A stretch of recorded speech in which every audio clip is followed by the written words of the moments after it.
मी रमेश मुकादम ग्रामोदय विचार माध्यमातून आज मी पश्चिम बंगालच्या आज पहिल्या टप्प्याच्या निवडणुकीबद्दल बोलण्याचा प्रयत्न करणार. व्हिडिओ आवडला तर लाईक करा, सबस्क्राईब करा आणि फॉरवर्ड करा.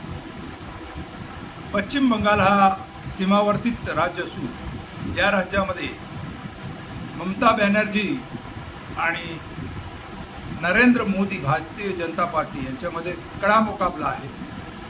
आज 23 तारीख आहे आणि मतदानाला सुरुवात झालेली आहे.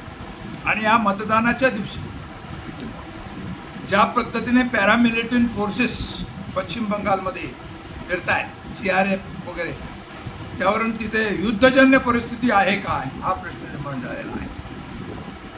भारतीय जनता पार्टीला या ठिकाणी साम दाम दंड भेद करून निवडणूक जिंकायची आहे आणि ममता बॅनर्जी यांना बंगाली अस्मिता ठेवून तिसऱ्यांदा सत्तेवर बसायचं आहे. आणि त्यामध्ये काँग्रेस आणि डावे आघाडी हे देखील आपले कसब आजमावत आहे. हे रणसंग भीषण आहे आणि निम्म्या जाग्यांची निवडणूक आज होत आहे. ज्या पद्धतीने भारतीय जनता पार्टीचा प्रचार आणि त्याला दिलेलं ममता बॅनर्जीचा तुरमुक काँग्रेसनं उत्तर, यामुळे ही लढत काट्याची झालेली आहे. पहिल्या फेजमध्ये कशा प्रकारे आता मतदान करतात हे महत्त्वाचं आहे. पश्चिम बंगालमध्ये राबवण्यात आलेली SRI योजना, त्यामुळे जवळजवळ 90 लाखाहून अधिक लोकांची नावं कमी केलेली आहे आणि काही लोकांची नावं ॲड केलेली आहे.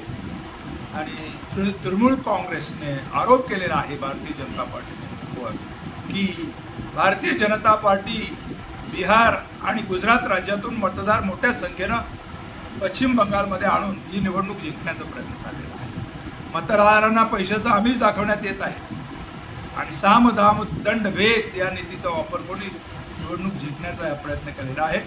आणि त्या दृष्टीनं काँग्रेसचे खरगे आणि राहुल गांधी यांनी देखील निवडणूक अधिकाऱ्यांना पत्रव्यवहार केलेला आहे.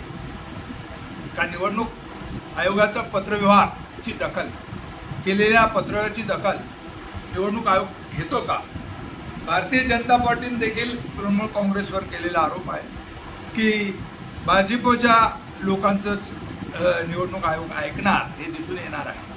पण निवडणूक हा विषय आहे आणि आगामी 2029च्या निवडणुकीच्या दृष्टीनं पश्चिम बंगाल ही ची निवडणूक महत्त्वाची आहे.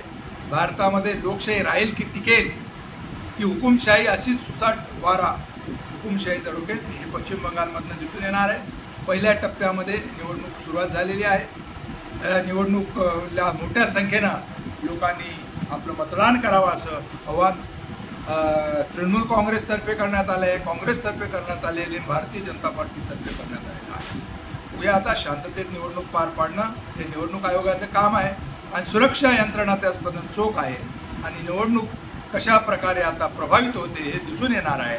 आणि या संदर्भात आपलं म्हणणं काय, कमेंट्स करा आणि माझा व्हिडिओ आवडला तर लाईक करा, सबस्क्राईब करा, फॉरवर्ड करा.